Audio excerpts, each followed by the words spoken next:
mushroom. Actually, salt. Parang mga isang oras ka lang nakatayo dyan, Chong. Hindi naman. Kakapatong ko pala. Okay. Eto na. Mag-asawang Judean Santos at Ryan Agoncillo nagkaroon ng banding sa pagji-gym sa loob ng kanilang bahay.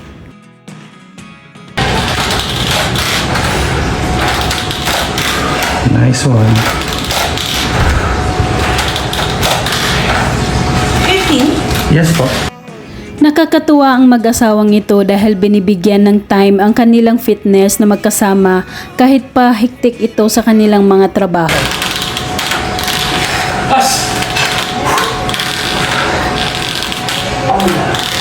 15. Okay. Ang sweet ng kanilang mga ngiti pagkatapos ng kanilang unang exercise, makikita na super slim na si Judean ngayon. Ang buong araw tayo natutulog ngayon na. Daddy, kaya na tayo sunod na para. Mamatag na lang tayo. Uwi agad.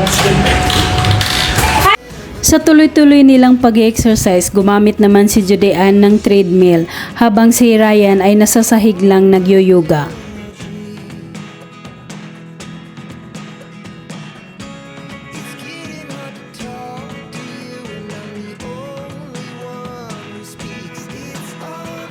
Sa mismong bahay lang nila ito ginagawa ang kanilang banding exercise dahil malawak naman ang kanilang bahay.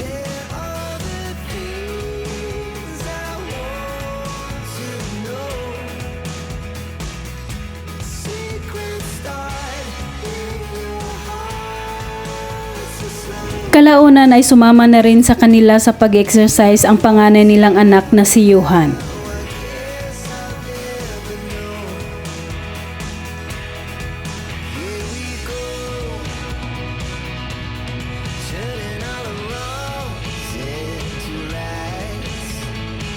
Napasayaw si Judean sa kalagitnaan ng kanilang pag-exercise at napatingin na lang sa kanya ang kanyang mag-ama.